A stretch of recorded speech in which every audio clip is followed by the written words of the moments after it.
Started. Thank you all so much for being here this afternoon. My name is Caitlin Hoff-Mahoney, and I am the Executive Director here at the Matheson History Museum. We focus on local history for Gainesville and Alachua County. We are an independent nonprofit. A lot of our funding comes from our members and our donors. So if you like what we're doing here, we have Willett here at the back who would love to tell you more about becoming a member. This is the time to do it because it would be a 2024 membership, so you're getting a couple of months free. But I would also like to thank our sponsors, Visit Gainesville, Alachua County, the City of Gainesville, and the State of Florida Division of Cultural Affairs. Their support helps to supplement our members and donors to make all of the work that we do possible.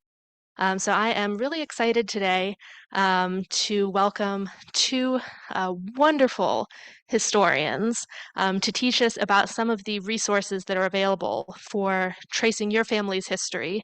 I am particularly excited to learn from them because I know they have lots of tips and tricks for Alachua County history, and I can't wait to see what they are.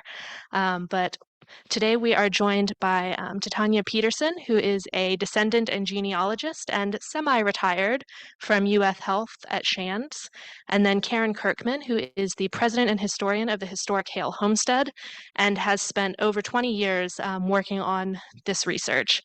So I am so excited to welcome them both here to the Matheson and learn from all of their research and experiences. So thank you very much, and I'm going to turn the microphone over to them. Good afternoon, everybody. We're happy to be here and share this story and some tips.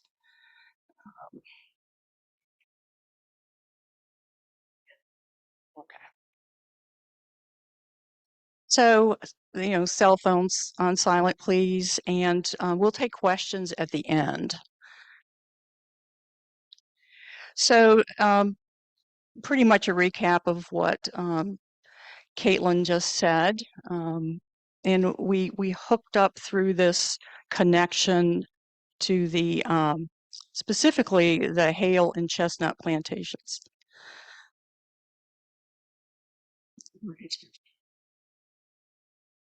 So one tip we have is start with yourself and work backwards. For some folks, that's an easier thing to do. It worked for me, and I think it worked for Tatanya. So use your own family resources when you do this research. It's important to talk to the family elders before they pass away. I know, thinking about stories my dad used to tell, and I wish I'd had the presence of mind to write them down, even with my grandparents. And when it's too late, it's too late. Another important thing I like to ask is, where are they buried? Especially with doing research about enslaved people, if you can find out where they're buried, that's often a clue as to which plantation they were enslaved on.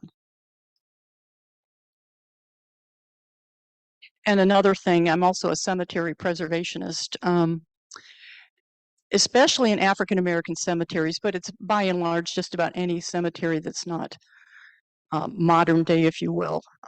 There are unmarked graves. And often it's the elders that know who is in the unmarked graves. So it's important to walk the cemetery with the elders and get them to identify who is buried where and write that down.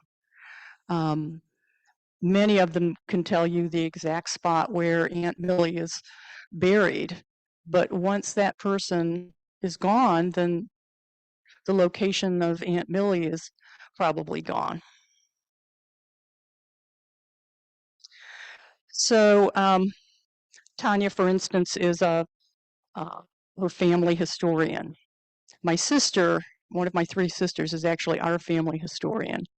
And I know more about the Haile family than I do my own. So I have to get a lot of information from her if I happen to be working on my own family.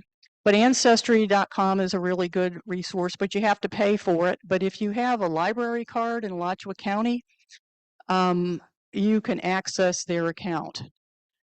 Now, Ancestry is changing their authentication and adding another step to it. I think it's a cell phone number. I used it this morning. It didn't ask me for a cell phone number. So, but FamilySearch.org is free, and it has pretty much the same stuff that Ancestry has. And you do have to create an account, but it's a free account.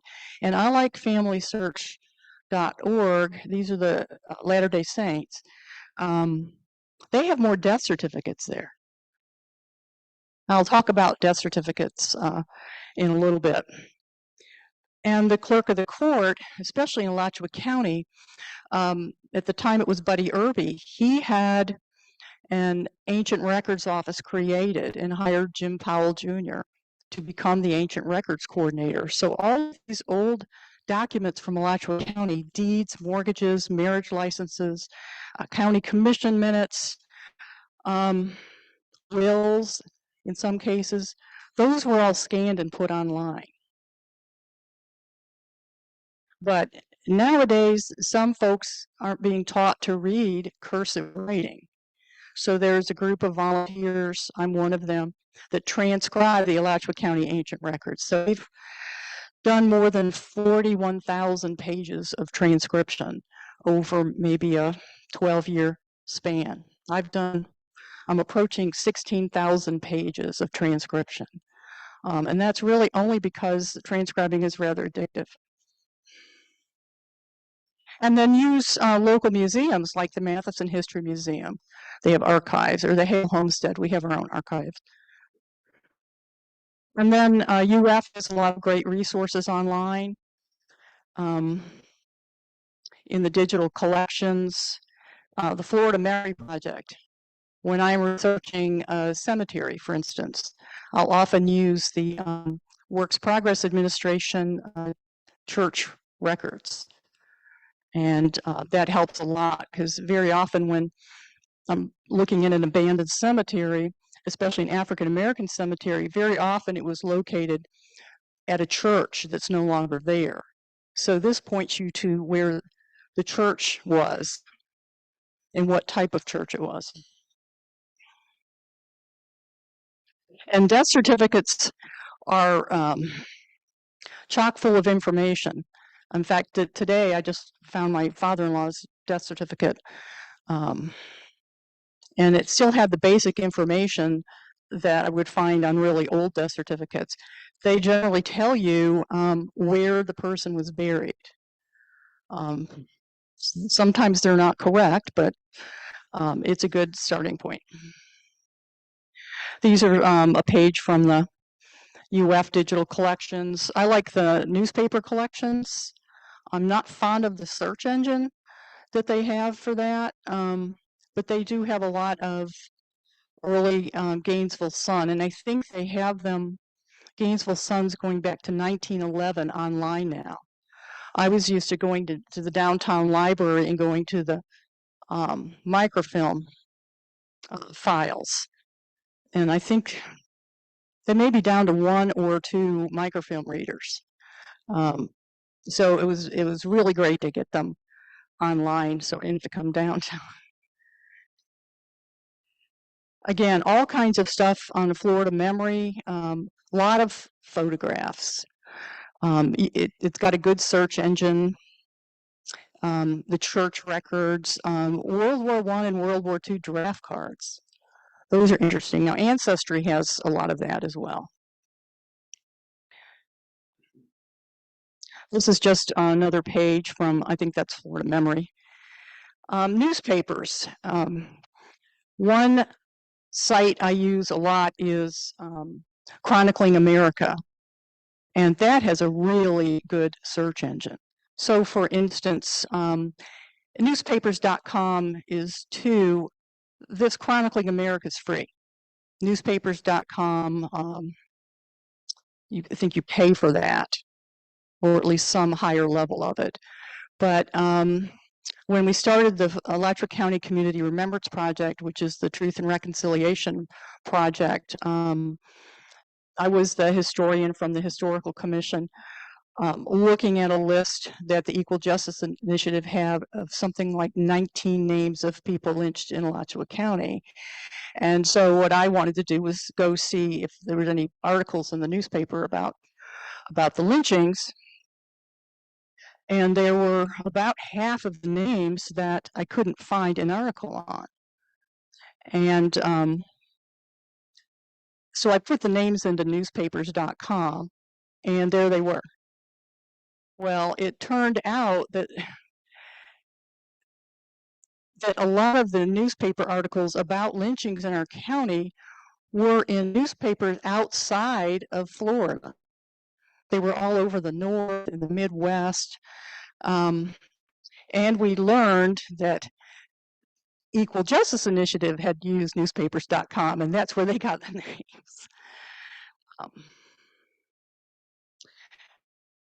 Newsbank is one that's through the Alachua County library system website. And that's more contemporary. I think it started in the I want to say 1960s, something like that, which seems a long time ago now, but not to me. And then, of course, there's always the microfilm readers. They'll show you how to use them. They're not intuitive at all. Census records for freedmen. For the first time, someone who had been enslaved appears on a census is the 1870 census. So that's very important. But there's also, we call it the 1870 wall. We'll talk about that later. But one thing you can do on the 1870 census if you found your ancestor is to look around the person who's living around that person and what white planter may have been close by. That is a clue. It may not be where your ancestor was enslaved, but it is a clue. Now, the census takers, I don't care what year the census was done, there were a lot of mistakes. And you can imagine somebody going around house to house, farm to farm, they don't necessarily understand what the person is telling them. You can imagine all over the country the different accents someone's going to encounter. So sometimes, and let's say if you're looking up the census on FamilySearch.org or Ancestry, if you put in the name of the person as you know it, you may have no result. But sometimes it pays to try to put in every possible way you can think of that the name could have been misspelled or how it sounds. What would be an alternative spelling, like Ray, R-A-Y? Well, it could be R-A-E. So you've got to think like that because census takers often made those kind of mistakes. Also, too, you don't want to necessarily put in the whole name. If it's an unusual name, you've got a better chance. If it's they used a lot of abbreviations for first names in the census. So JAS is James, JNO is John, and that's how they appeared in the census. So if you're not getting a result, you may just want to, instead of putting John, just put J Williams or whatever, and see if you come up. Well, you'll definitely come up with a lot with that, but it may include your ancestor. And then I've come across the census was done about every 10 years, where in one case, someone is using the name of their father. 10 years later, they're using the last name of their mother. So think about that as well, trying an alternate last name.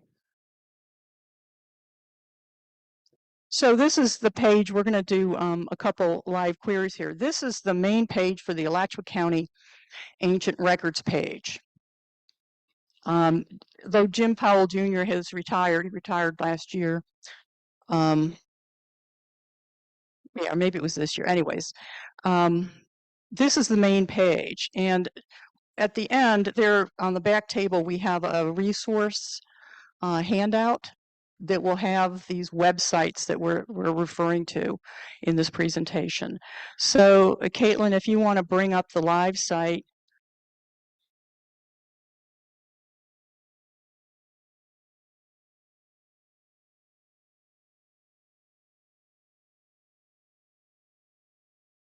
There we go. So if you go to transcription search, now you've got an index, let's say for deeds. That's limited by the number of fields they created. So first name and last name. But if you're looking for a church, for instance, there's not enough room. There's no field for a church name. So in general, what they use is the, oftentimes I've seen the trustees listed. They'll pick the name of the first trustee, and that's it. A transcription search, and the beauty of the transcription, aside from being able to read what's written, what had been written, is it makes the document every word searchable.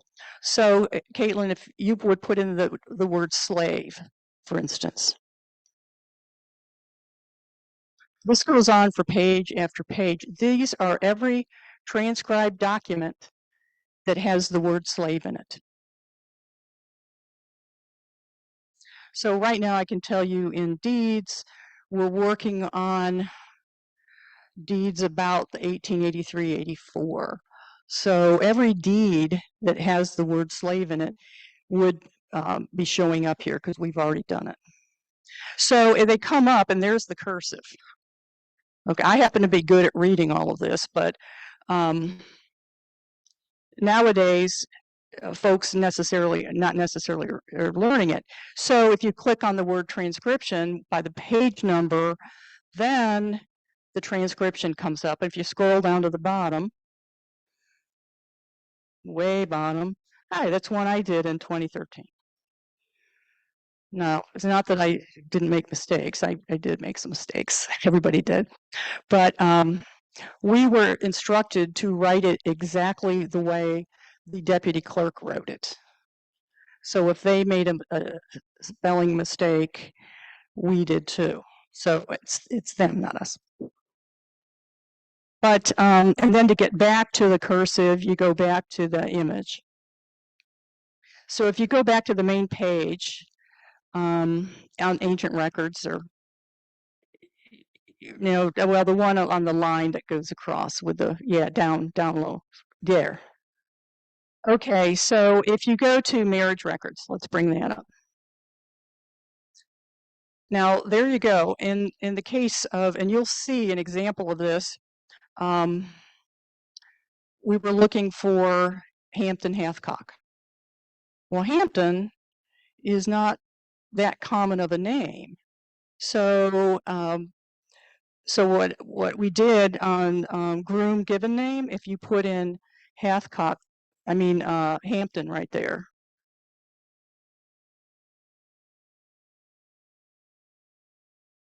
And there he is. He's sort of down just below the middle with Grace Chesnut, married in 1866. In this case, if you click on it, these written marriage licenses were not made available to the transcribers.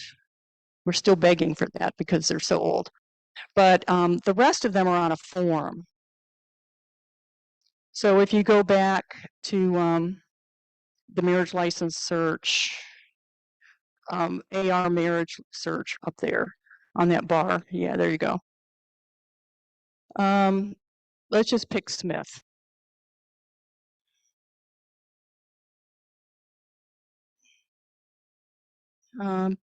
Pick one that's old, 1884. Those are kind of cool.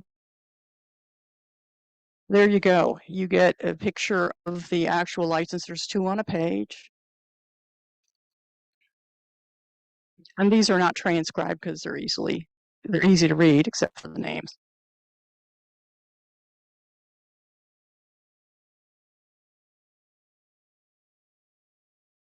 So there's so big message is the transcription search. If you put in too many names, it's usually looking for a word or one last name. If I've tried to put like a first and last name, and I'll get a hodgepodge of like everybody in there named John. It'll everything, even if you put quotes around it. So that is a little bit of an issue. So let's go back to the presentation. Thank you, Caitlin. Okay. So, but that has deeds and records going back to the 1820s. There's some plats of neighborhoods. That's a lot of different information on there. So just play with it. Karen McCole is the new Ancient Records coordinator since Jim Powell retired. She's very helpful.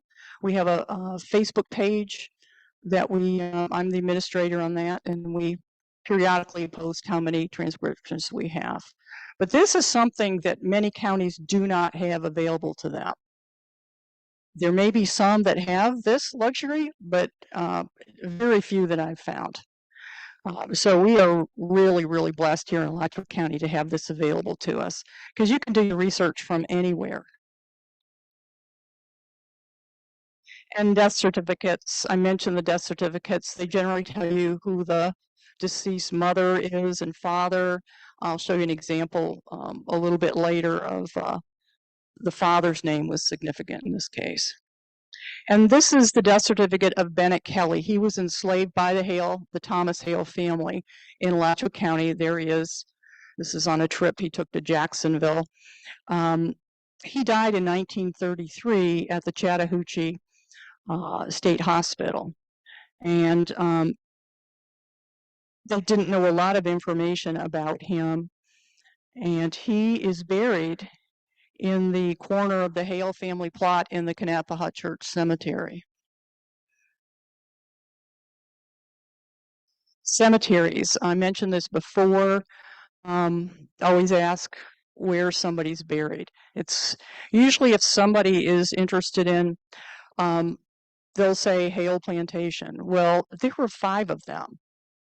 So what helps me figure out which of the 5 plantations their ancestor may be connected to is I'll say, where are your ancestors buried? So if they say Mount Nebo, UMC Cemetery, I'm thinking that's going to be James Chesnut, Charles Haile, John Haile, or Amelia Haile. If they say Patterson Community Cemetery, it's going to be Edward Haile, Thomas Chesnut, or Thomas Haile's plantation.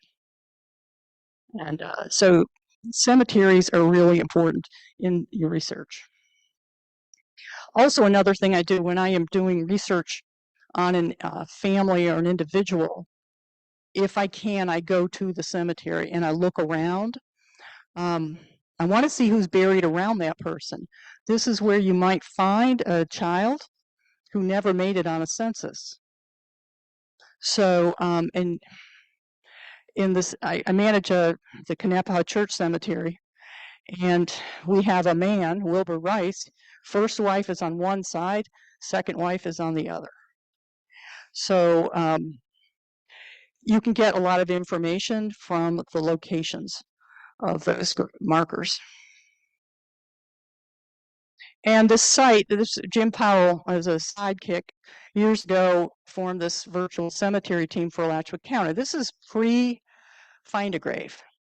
So each weekend we would go to a different cemetery. I wasn't at all of them. I went to a lot of them. Probably only half of what we photographed is online because Jim's grandkids started getting involved in school sports and stuff. So then he was busy on the weekends. So one of his goals during his retirement is to finally edit those photos and put them online. But the unique thing about this site, if you find the cemetery you're looking for on here, we photograph them in order by row.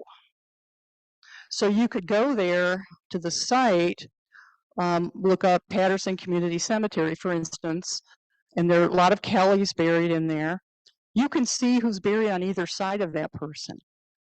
So you have a chance, an easier way of finding them than walking a whole cemetery. Find a grave is just random people from all over the place going to a cemetery and throwing pictures online. Some add more information about the person, but it's not a complete cemetery for the most part. What we did, we even probed a little bit to find headstones that had fallen or had gotten buried. So you have a chance, an easier way of finding the headstones again. So that is a pretty cool site. And it looks like that. It does have a query at the top there. But Asbury Cemetery, for instance, that's an abandoned African American cemetery that I put on the Florida Master Site file. It was associated with the church. It sits on the side of some sort of a lime pit or something. And the last time I looked at it, it was so overgrown, I couldn't even find the stones I found the first time it was there years ago. But more work is going to be done on that particular cemetery to get it cleaned up and taken care of. And African American cemeteries, this is a lot of what I said.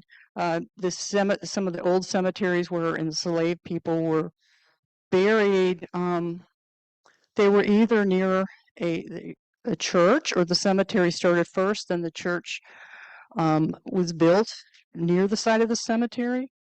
Often cemeteries for enslaved were put on land that wasn't as productive as other parts of the land. So if a church did grow up there near the cemetery, it certainly makes the cemeteries easier to find. But since Alachua County had between 40 and 50 plantations, I would probably say there's only a few that have been found. Ones that had a church grow up near them, well, they because of the existence of that church at one point, they were found much more easily. But yeah, are there houses built on cemeteries in our county? Absolutely. Absolutely. And the city of Tampa got national, I don't want to call it recognition because it wasn't good, but they built a housing project right over the top of Zion Cemetery, which was a full African American cemetery with 800 burials. And that came to light several years ago. And since then, Hillsborough County and Pinellas County in particular have found other African American cemeteries that were basically erased. And some of the archaeologists I know who did ground penetrating radar and research on, especially the Zion Cemetery, the city of Tampa was very aware that there was a cemetery there when they built on top of it. So they disinterred just a few bodies, moved those, just so it looked like they were doing something. But what they basically did, remember 800 burials, they just pulled up headstones. And this kind of stuff still goes on today. So now I'm going to turn it over to Tanya to tell her story about her research into her ancestors. There you go.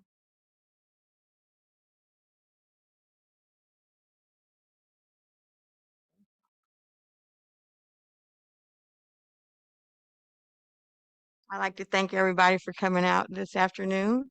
I am Tatanya Peterson, and I started my research, gosh, it's been probably about 15 years or more now. So far, I have researched 3 sides of my family back to their slave owner, and the most extensive work that I've done so far is with my Hathcock family. Okay, on this day right here, I'm going to back up and I'll tell you how I got here. I was actually found a record that on the outside of it, it had some wrong information on my grandparents. So I went to go see Jim Powell. Like she said, he no longer worked there. So I went in there, and of course, he can't change the original document, but he did change the outside of when you click on it, you'll get the right information.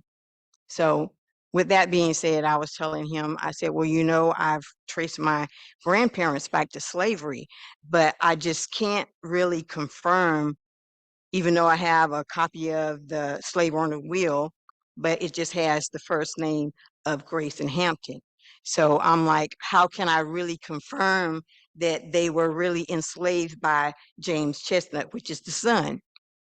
So he said, you need to get in touch with Karen Kirkman. I said, okay. That she was the works at the Haile Homestead, and she knows all the information, and of course she loves the cemetery, and that's one of the questions that she's going to definitely ask you.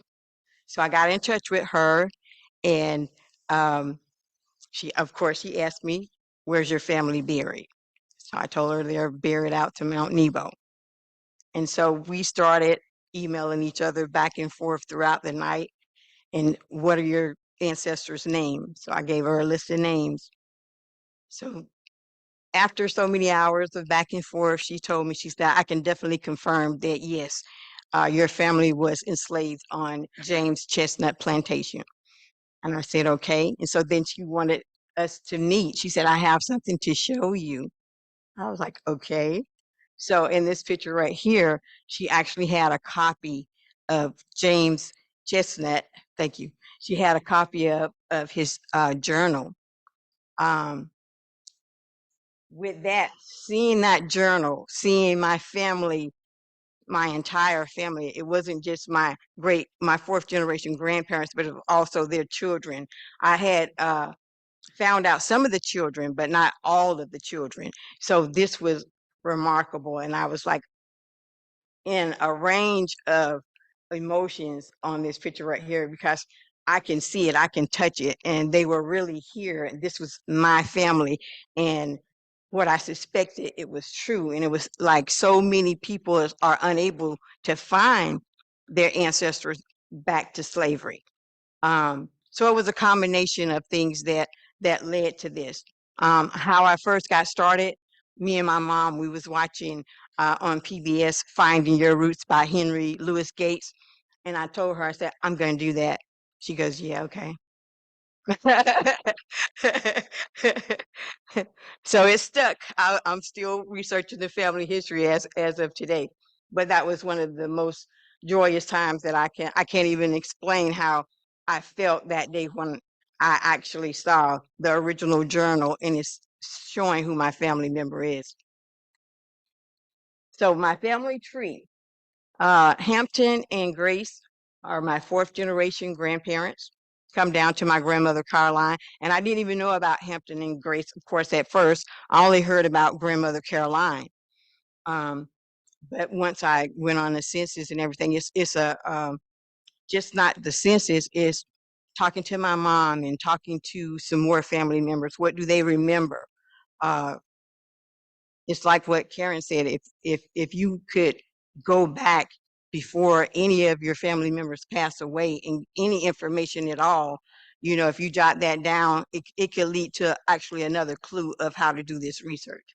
So we come down to grandmother Maggie, which is of course is the daughter of Caroline. Then you come down to her daughter Ellen, which is my great grandmother, and then my grandfather Orion, and of course my mom Martha. She's here today with us, and of course me. Here I am again. So, like Karen was saying earlier, how do you get past that 1870 wall to really find out? Where I had some clues, like I said, from my family. And not only that, when you go in the census, the 1870 census give you minimum information, but over the years, each census give you more information, whether it's correct or not. I would use the census as a baseline because a lot of information is wrong on there, not just the spelling, but just wrong with the relationship. In the later census, it'll give you, even in the 1900s, it'll tell you how many children that the woman had, the wife or whomever, how many was alive, how many was dead, which is very important information when you go back and forth when you're piecing this information together. And that was one of the things that I did. Here's my mom and dad.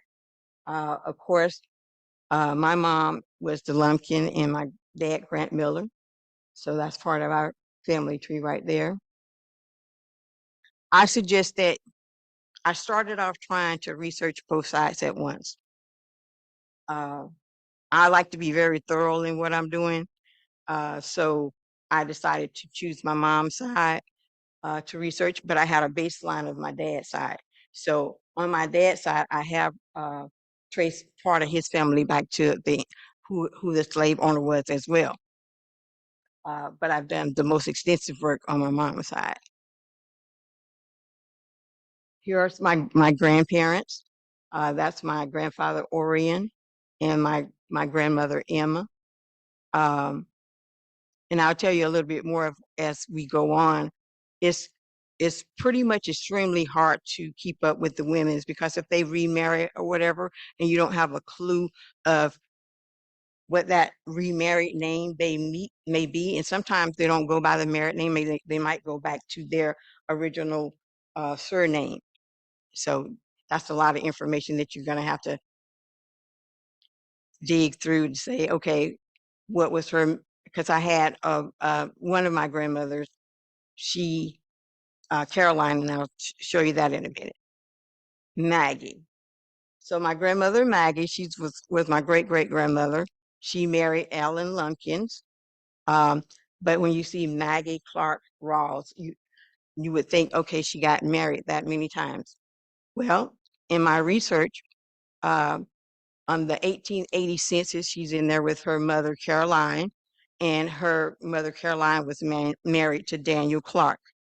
I don't know how many years later, but my grandmother Maggie found out who her real father was, which was John Rawls. And so she ended up taking not only the Clark name, but the Rawls name. And then when she got married, she was Maggie Clark Rawls Lumpkins. It can be confusing, like I said, with the women, but to trace that back and found out that she found her biological father. And then her daughter was Ellen Lumpkins, and then again, my grandparents and my mom. This is a picture of my grandmother, Maggie Clark, and her father, John Rawls. She was about 13 years old on this picture. So that's one of the family pictures that we do have of her. And so that's why we wanted to let you know that how she started out with Maggie Clark, then Rawls, and then Lumpkins. This is my grandmother, Maggie Clark Lumpkins, when she's older, and we have that picture as well as my grandfather, Alan Lumpkins. This is a copy of their marriage record, and it took me for the longest time to find that. And this was one of the records that I went down to talk to Jim Powell about.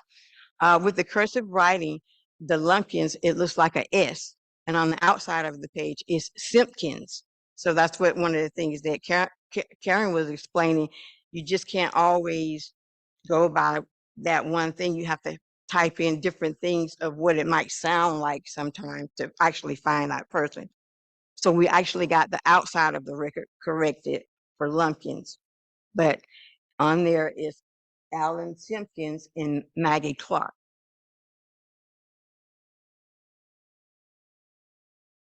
Caroline Hathcock was Maggie's mother, and I'll tell you a little bit more about her later when she actually has a different name other than Caroline Hathcock Clark. So here's the 1875 census. Every town do not have a 5-year census, but we do have some of those here in Alachua County, and this was one of them. So in 1875, it's showing my grandmother Caroline, and it also shows that her husband was Daniel Clark, and she also had one child at that time, which was, they called him Washington, but later on the 1880 census, it was George Washington.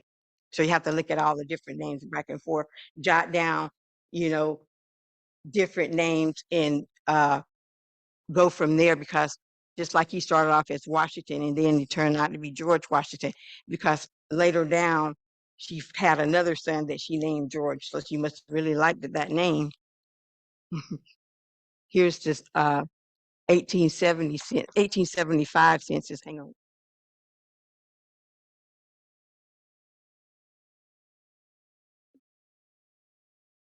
So on the 1875 census, it give you a little bit more information than the 1870 census did.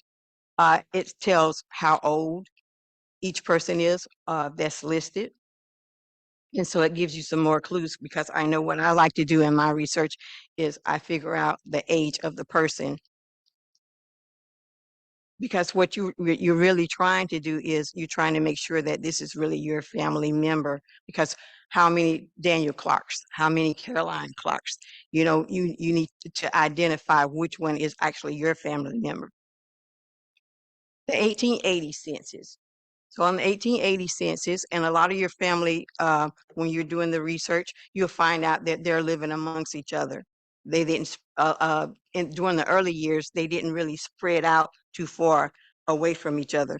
They were more close knit back then, and so they surrounded each other with each other. So like next door on the 1880 census, you'll find where Caroline is actually living next door to her mom. And here it is showing on the census my grandmother Maggie, and she's about 4 years old then on this particular census.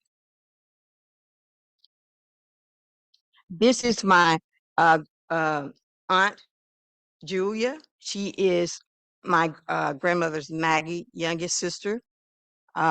We put this on here to explain how you can get an informant on a death certificate that doesn't know a lot of information about your ancestors. So when I first ordered this death certificate, I sat on it for a while. Early in my research, when I saw her name and who the informant was, they didn't know a lot about Aunt Julia. So they didn't know Caroline's first name. I mean, they knew the first name, but they didn't know the last name. And then they had her father is listed as George, but her father was actually Abe Clifton instead. So there was, when you're checking your information on any type of death certificate, or you get a birth certificate or anything, you're trying to put these clues together to really identify who your family member is and if it's the right person. So I sat on this information for a while because I was like, I didn't recognize the name Clifton, because I know my grandmother started out as Hathcock Clark. So I sat on it for a while and I was like, okay, I don't think I have the right Julia. So this actually helped me find my grandmother on the 1900 census, my grandmother Caroline. So my grandmother Caroline was actually Caroline Hathcock Clark Clifton, a second husband. So far, I haven't been able to find a marriage record on my grandmother Caroline, but just because I didn't find it, it doesn't mean that it doesn't exist. Years ago, a lot of people didn't go to the courthouse to so-called get legally married. They got married at their church or other places, and the church kept records of those marriages. Their church was there also, some of the time it was their school for the kids. So we did find out that the Mount Nebo church that they did attend, that the church was burnt down about 3 different times. So a lot of those records obviously was burnt with the church, of course. But when I found out about the Clifton part, it gave me more information because, like I said, each census gives you more detail. So on this census, it tells you the year she was married. It tells how many children she has had and how many children are living.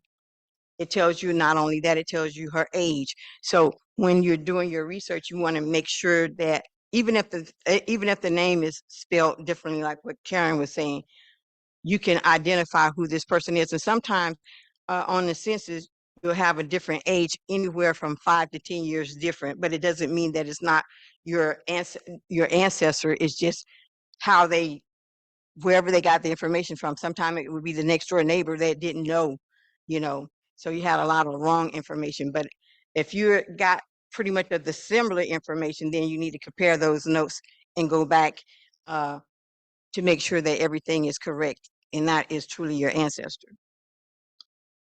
And here it is again, where it's giving you the month, the year, and the birth of grandmother Caroline. So like I said, then you can compare your notes to that. And of course with her family. And Hampton and Grace, again, we look at that family tree. So here, it on 1870 census, it doesn't give you a lot of information. It is actually the first census after slavery.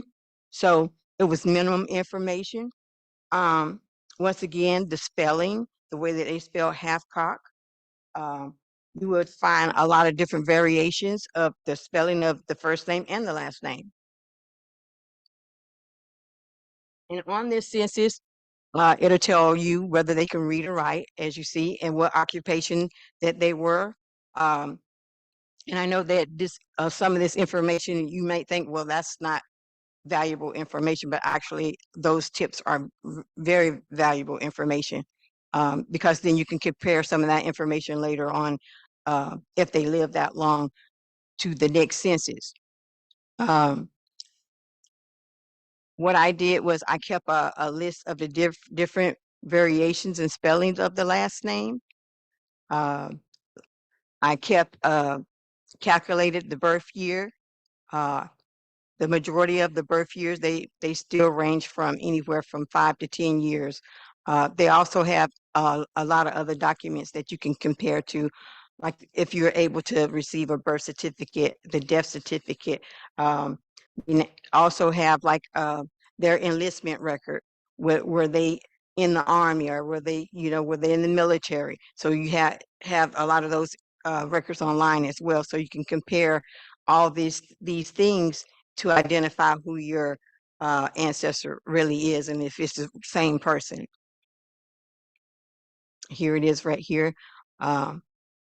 And a lot of the stuff are transcribed, but there's some things like on the original record, it's in cursive. So I know the next generation doesn't really know how to read cursive, but we're thankful for the transcribers that we do have, like Karen, that have transcribed a lot of this stuff so you can read it. Okay, here where we're coming into the 1880 census with grandmother Grace. She's listed as a widow on this. So you didn't have to have a death certificate back in the day. They didn't require a death certificate until around 1917. Before then, if your family didn't know when they died or where they died, it was just lost information. So the only thing that I never found a death certificate on my grandfather, Hampton Hathcock. So I can only assume that he died before 1880 because it's listing grandmother as being a widow. Now, here's where it comes up for you to decipher who is who. It says that she has 18 children and grandchildren at home. So once you decipher all this, you'll find out that she did not have 18 children. In the household is listed not only her children, her daughter-in-laws, brother-in-laws, and her grandkids. So you have to sit down and decipher which child belongs to which mother and father. And so that's what I ended up doing, because I was like 18 children, even though I know they, some families did have a lot of children back in the day, but this is how it was mixed up with, they're saying she lived with her. And this is what it looks like in cursive on the original. It says that Grace was shown as being 56 years old. Sometimes, once again, that could be off 5 to 10 years. And it also shows where grandmother Caroline is living right next door with her family.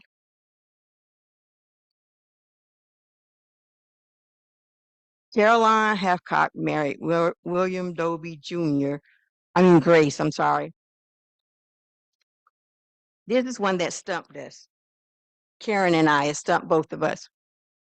Okay, it says that Grace was a widow in 1880. And then it says we found this marriage license of William Dobie and Grace Hathcock. So how do we know whether it's my grandmother or is it a granddaughter or a daughter? Because Grace had a daughter, Grace. They renamed their kids. It's hard to decipher how many Johns, how many Graces, because they named them over and over again, the same names. So grandmother Grace had a daughter, Grace.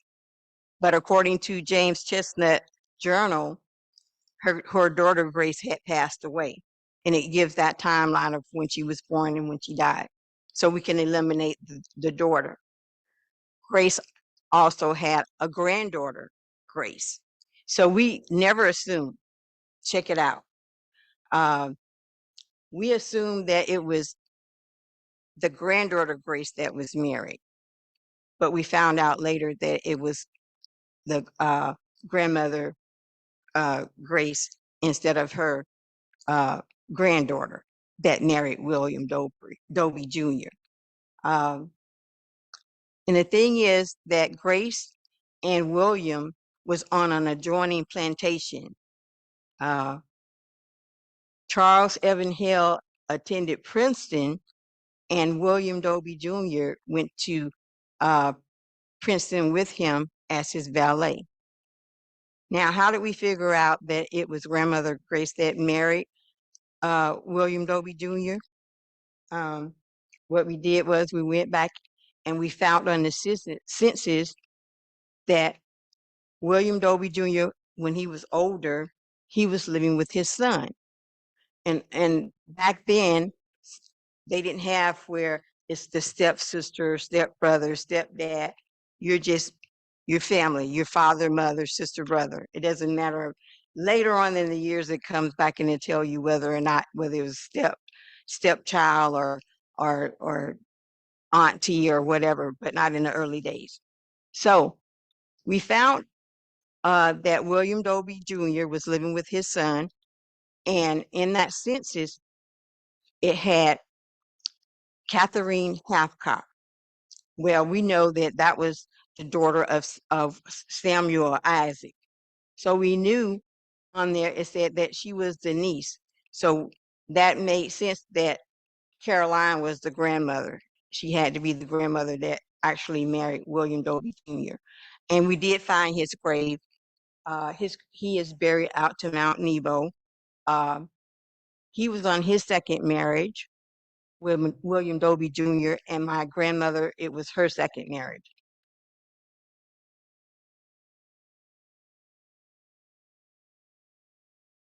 Karen talked about how to break down the 1870s wall. Once again, like she said, you have to go back and forth to break down this wall, gather all the information that you can, find out who the planters are around, learn your local history here in Alachua County. I know that not just the Hales and the Chesnut, but the John B.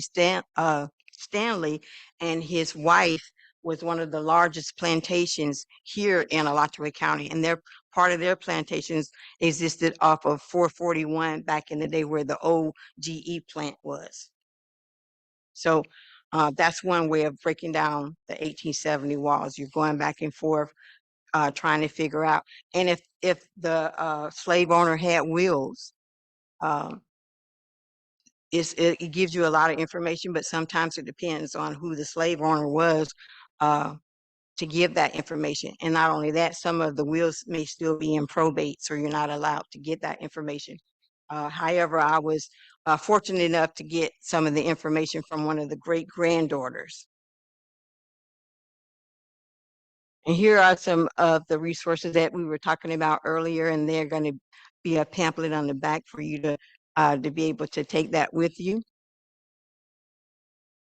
And you already talked about this one. Okay. And there's Hampton Hathcock right there. And another thing that I would like to mention, you can't assume that after slavery that your ancestor took up upon the slave owner as their last name. Grandmother Grace, she took the slave owner's last name, which was Chesnut. It's spelled a different way, but that's who the slave owner was.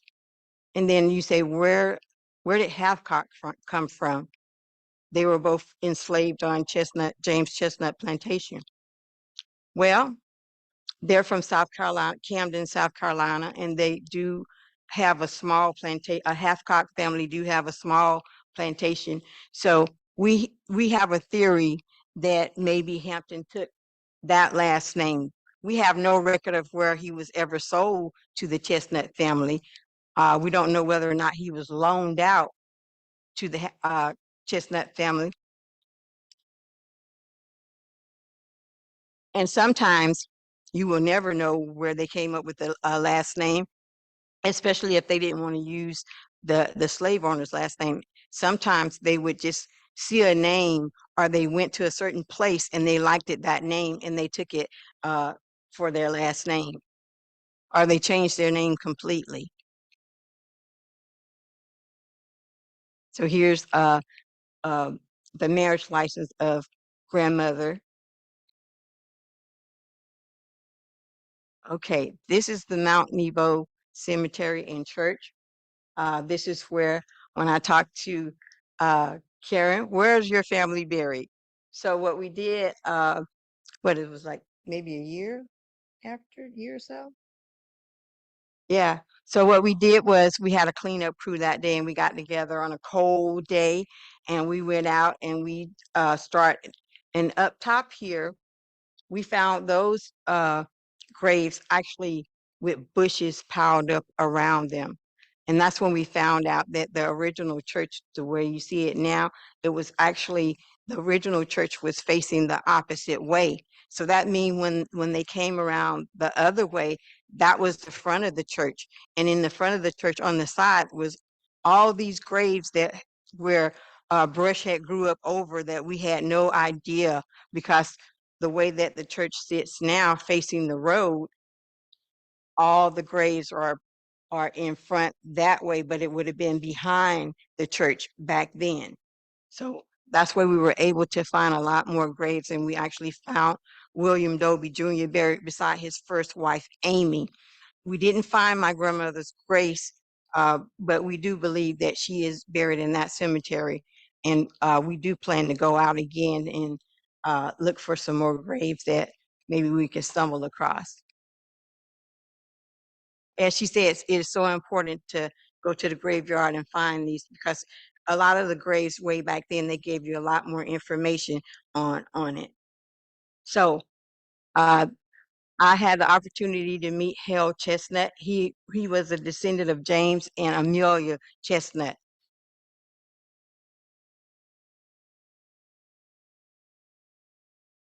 Turn it back over to Karen.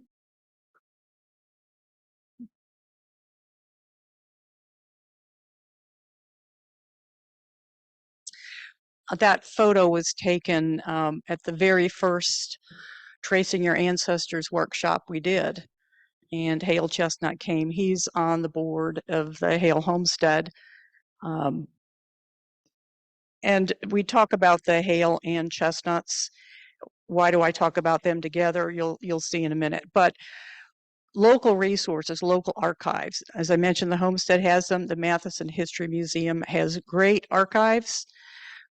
I haven't spent enough time there, but I did spend some time with Chloe looking at some things I was researching.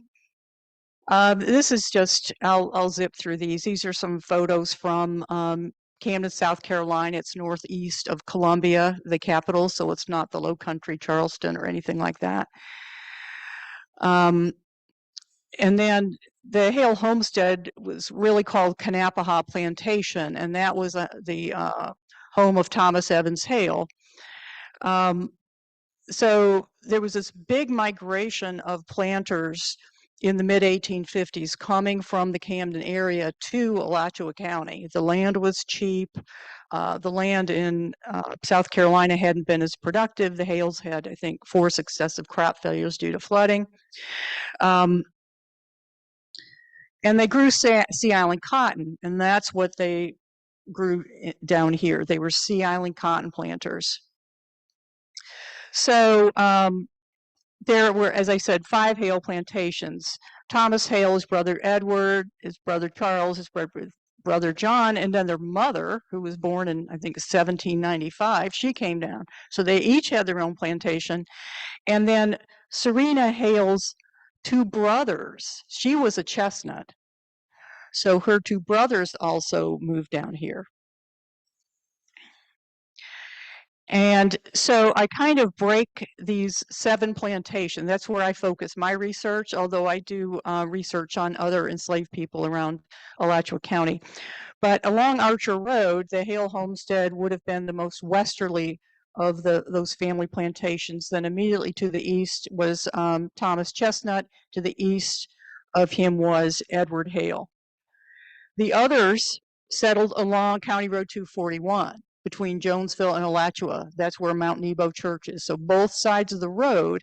Now, Charles and John Haile bought the San Falasco plantation. You see San Falasco. That's what their plantation was called. It was already called the San Falasco plantation when they bought it.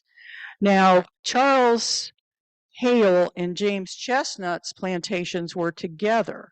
The reason is they married sisters, Amelia McCaw and Elise McCaw. And I believe their brother was Dr. Thomas McCaw, who was a doctor here. And so there's the old woman, as they referred to her, Amelia. She was something like 85 when she died, which is kind of really good, actually. So this is James Chesnut's plantation book. We have the original plantation book. Was donated by the descendants of James Chesnut to the homestead. It's only about this big, like that. So thank goodness we can scan it. And he's very specific. He gives us the date they left Camden and when they arrived at the plantation in 1861. And not only that, he has a list of names. And so there at the top of the page, Hampton, Grace, Sam, Isaac, Charlotte, Caroline, Grace, and then there's a John over to the side. He also kept records of births and deaths and who people were born to. And the thing I noticed, Tanya was not the first descendant of James Chesnut's enslaved people who had contacted me. There was another woman years before. She was connected to Davy and Peggy. And that's when I realized that these lines you see under the names, those were family units. As of today, there are 4 different couples that I have worked with, their descendants. So that's just pretty cool when folks can make those connections. These are some of the lists of births. There she is. And I had a copy of the journal. It's easier to read. But the older looking paper, that's the real thing, opened up. It's a very fragile thing. And this was a will of John Chesnut, Serena Haile's father. She inherited enslaved people from him, and there's some names. Actually, it was her brother James. This is giving Hampton and Grace and Harry and Dan and Shedrick Cato and Edie and others. So these were given to her brother James. Some of these records from the wills are in the Alachua County Ancient Records, and some of them are in the deeds. So you can find them in both places. This was an interesting story. Has anyone done their DNA, like on Ancestry, and connected with anybody? Well, there's Tanya, and then on the left is Patricia Henry Young, and she was the great-great-granddaughter of Charles Evans Hale. So she's a retired faculty member at FSU, and so she was looking to see who she was connected to, and there was this black woman living in Las Vegas. So she called her. She figured out who it was, took a shot, and called her.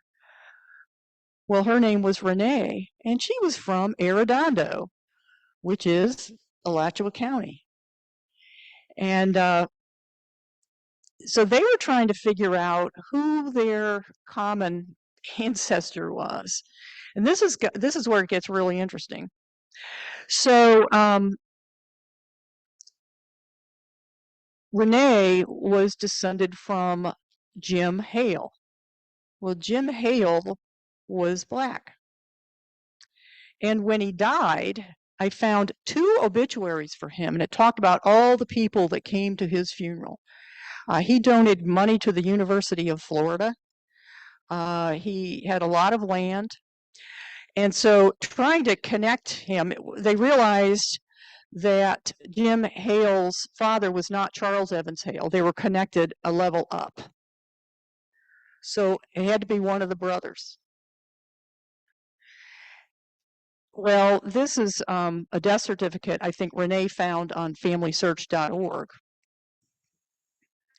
And so there he is. He lived in Arredondo. It was often called Arredonda. You see it both ways. And his wife was Rosa Hale. He was about 63. He was a farmer. And look at this. The name of the father is Ed Hale. Well, Edward Hale's plantation was right by Arredondo. But then it says his birthplace was Georgia. That's wrong.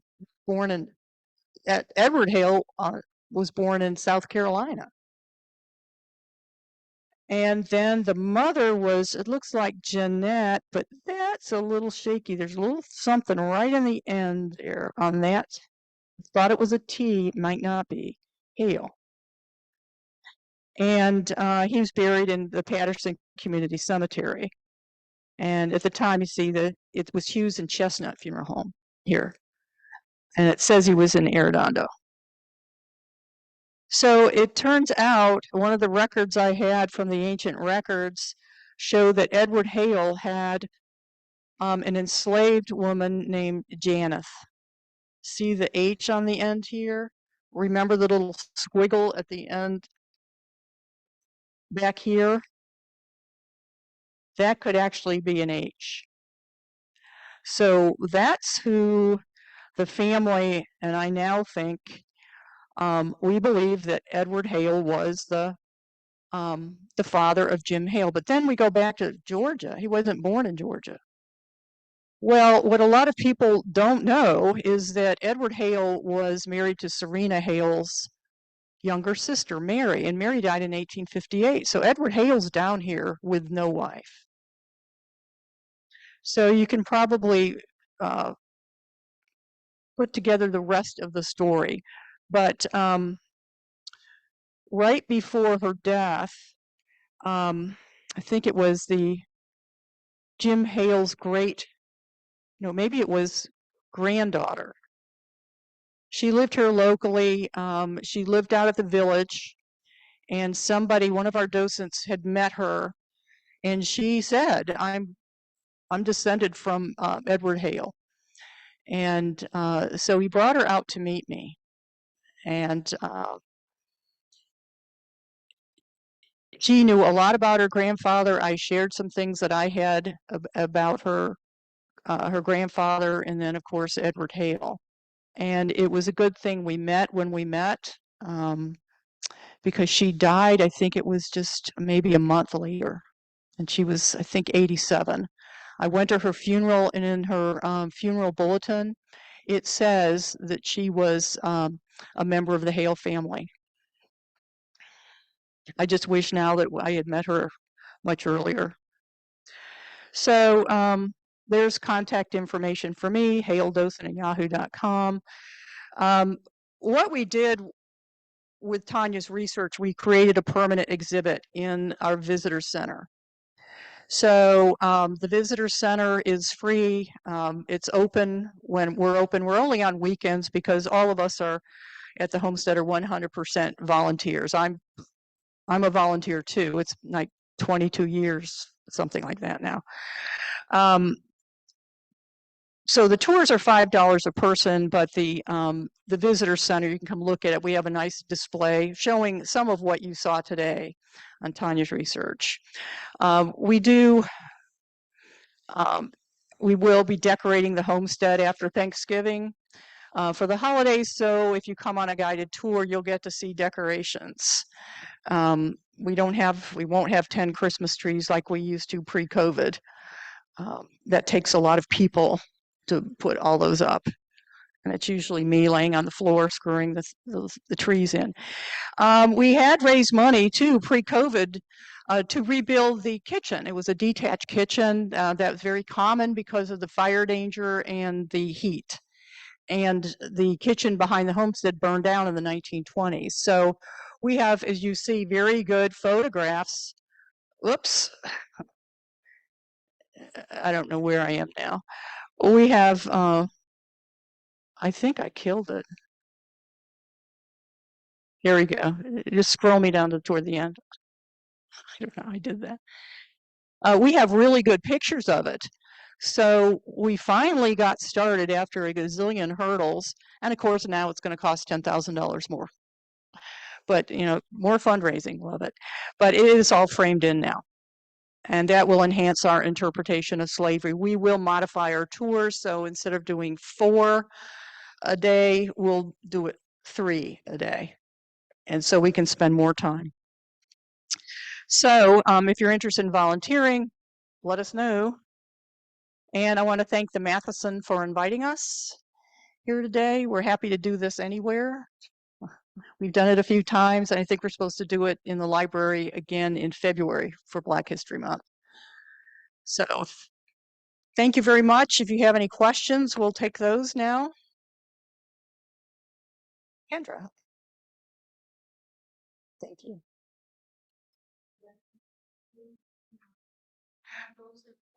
Yahoo.com. Yeah.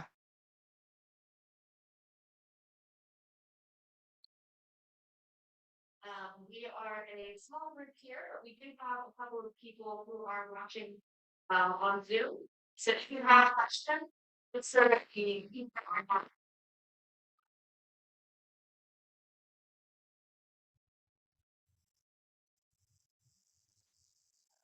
Unfortunately, it is not a cordless microphone, so you do have to.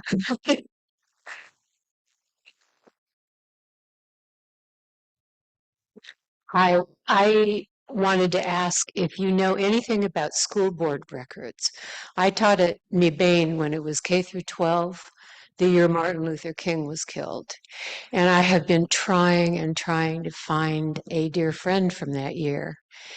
And her mother was the principal of Sidney Lanier, Thelma Jordan, and I have been barely able to find any mention of these people. The records are so poor.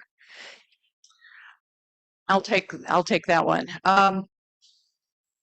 I was working on a state historical marker for the Ogden School up in Bland, and Verdell Robinson was with the Bland community families, and we both went to the school board to look at. These were really old records from the early 1900s, and they had them. They were there was like a walk-in safe kind of thing. It was in the office of the financial person, and he pulled out these old books and things.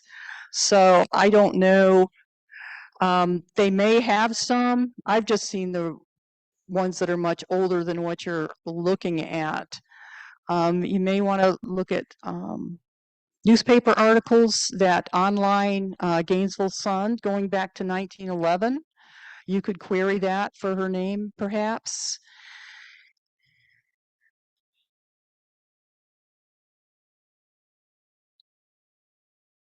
You know, the personnel, you can't even find all of her Joan in your any deeds at all. Okay. Well, if anyone's going to have those records, it would be them. But I do know there just may be mentions in newspaper articles if a class did this or that, or, you know, it's worth a shot. But you may have tried that. Anybody else? Hi, Karen. I'm Robert Nance, President of the Matheson, and we really appreciate you both being here. I have two questions. As you know, we have two African American funeral homes and families, Duncan Walker and Chesnut. And my first question is Cynthia Chesnut related to this Chesnut family without the T in the middle? And the second is Desmond Duncan Walker, who is on our board, by the way, has talked several times at the City Commission about a ancient graveyard just west of that site that's now being redeveloped, where the St. Michael's Church was at 43rd and The Rutledge Cemetery. yeah, and in an effort to be sure it's preserved and saved, and I wonder if you know anything about that cemetery. All right, I'll take the first one. The Chesnut name, it was originally Hughes and Chesnut, and I've had a lot of conversations and met the descendant of, his name's Craig Hughes, and it was Matthew Hughes, who was in the funeral home business, and he's writing a book. He's doing this all to write a book about the Hughes part of the Hughes and Chesnut. On the at the Kanapaha plantations, Thomas Hale's plantation, there was an enslaved furniture maker named Johnson Chesnut. And according to oral tradition, Johnson put a T in the middle of the name, and that's why they ended up with the Chesnut with a T in the middle. But you saw where Tanya's ancestor, Grace Chesnut, she put a T at the end. So there's a lot of creativity there. Whether I believe Johnson Chesnut was listed on the census initially as an M, a mulatto. So he may have some Chesnut blood, but I believe Serena Hale inherited him among another group of enslaved people from her father. So so even though he was enslaved on a Hale plantation, he was originally on a Chesnut plantation. And just a note about that, I don't see a lot of where a lot of enslaved people show up with the last name of the former enslaver. There's some, but not a lot. I've seen examples of. I remember researching one man who took the last name Brevard. He was on the Brevard plantation, which is where Santa Fe College is today. And then later, he bought some land, and it says his last name is McCrae, and in parentheses it says formerly known as Brevard. So he changed his name. And I've also read about a whole unit of Black Union soldiers who were emancipated by the Union Army. They initially went on the record with the name of their enslaver, and when the war was over, almost every one of them changed their name, their last name. So the other part is the cemetery. That is,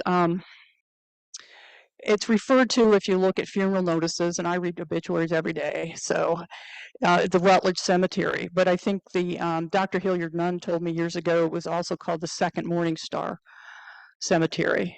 And we have looked at that. I don't know if it's online on the Ancient Records page, but you see a lot of open space in that cemetery, and I'll guarantee you there are a ton of unmarked graves in that cemetery. They just don't, I mean, They just never got a headstone. And in fact, and some African American cemeteries, they didn't have a lot of money, so they didn't have expensive gravestones. And oftentimes you'll see look for decorative shrubs and bushes. Sometimes I see Bethlehem ME Cemetery in Archer has a whole family section has a lot of shells. There's shells all over the graves. So, or sometimes broken pieces of porcelain and things like that. And then when it went to these metal funeral home markers, they initially put them in. You just usually find the top of them. They put an index card in there with the details either typed or written out, and it's behind a piece of glass. It takes about 2 good rains and that information's gone forever. And I know it happened in the cemetery I manage over the years. Somebody mowing, oh, those things get in the way, just pick them up and throw them over the fence. And that turned out to be probably the only marker that person ever had. So the Rutledge Cemetery, there's too much open space for it not to be occupied. So a lot of these cemeteries need ground penetrating radar done. And that would be a good one because it's all flat and not treed. Anything else? Oh, yes, Kendra.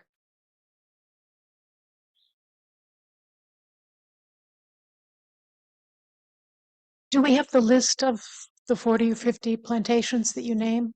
I've done Destinies. No, I didn't put them on a list. I went through the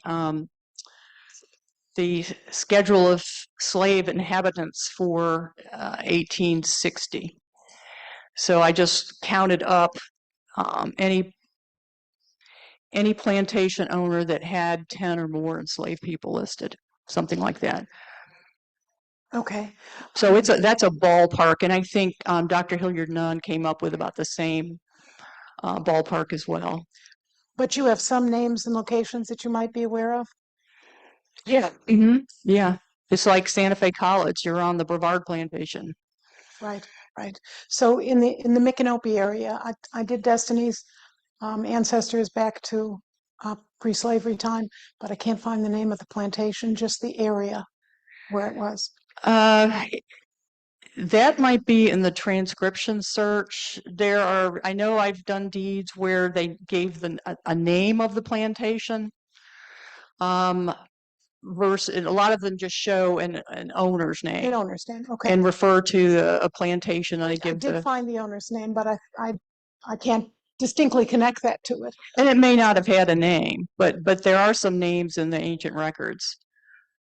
And fortunately, if it's a deed, it's got not an address, but a legal description, so you can figure out where it is. And are you still transcribing? Not as much as I used to. I used to do 5 a day when I was heavy into my addiction, and now I did more like 5 or 6 a month. Well, we all thank you for your efforts and both of you for this wonderful presentation. Thank you. Thank you. All right. Thanks. Thank you all for coming.